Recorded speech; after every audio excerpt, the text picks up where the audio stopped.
Opa, aqui é o Cinema em Transe e teremos de assunto: sequência pode superar o original no cinema? Nesse vídeo usaremos Meninas Malvadas como centro dos nossos estudos. Claro, eu sei que eu tô sozinho em achar que o 2 é melhor que o primeiro, mas vou dizer que formas e jeitos que possa abrir a sua cabeça ou pelo menos abrir uma discussão nos comentários.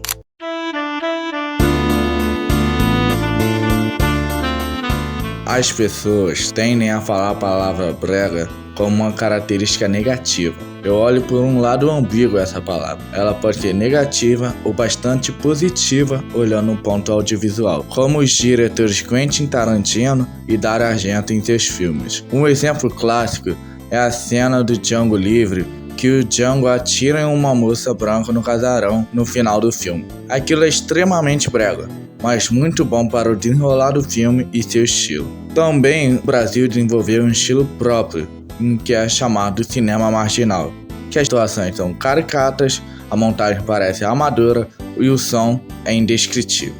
Mas todos que veem gostam. Por quê?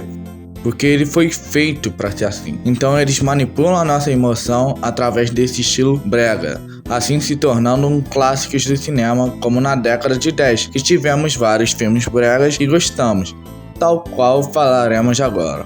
Meninas Malvadas simplesmente tem um sabor da década e satiriza o seu gênero, filme de garota, como o seu antecessor fez.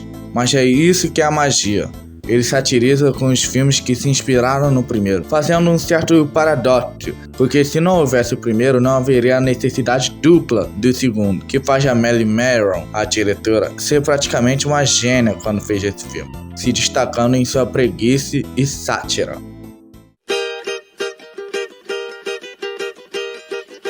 O que eu gosto muito desse filme também é que ele realmente tenta sair dos moldes de Meninas Malvadas, sendo ainda assim Meninas Malvadas. Ou seja, ele pode usar a escola, a forma como funcionam as plásticas, mas o filme quer fazer diferente, não quer ser o mesmo filme com atrizes diferentes. Como por exemplo aqui vemos que a garota excluída é uma menina branca rica, mas que é marginalizada por sentimento de inveja, não por exatamente seu dinheiro, mas sim porque consegue atrair coisas mais positivas que a plástica principal. E isso é muito bem bolado. Ou, por exemplo, também o uso do feminismo exacerbado, que vemos logo no começo que a Jo tenta botar um rótulo do homem como escroto, mas quebra a cara ao longo do filme a perceber que ele é mais ético que ela. E isso fica meio que implícito, porque não vemos ela falar: nossa, eu estava errado. Vemos pelas suas atitudes e finalidades. E isso é incrível para um filme que só quer dinheiro, com um trio de plásticas também completamente diferente do primeiro, que é difícil tentar quebrar esse tabu lá nos Estados Unidos.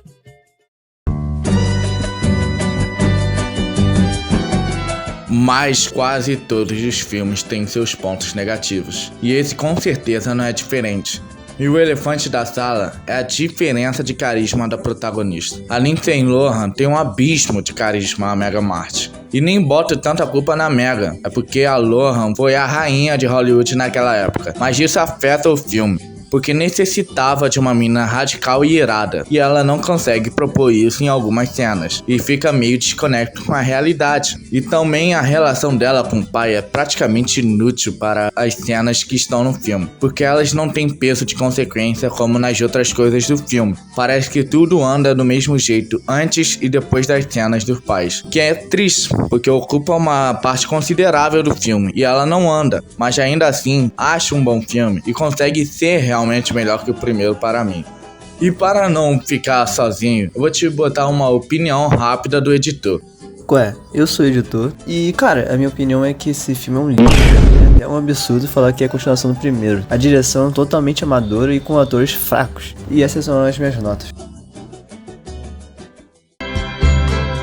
Assim terminamos o nosso vídeo, mas que em breve lançaremos um vídeo sobre um diretor muito subestimado até pelos cinéfilos.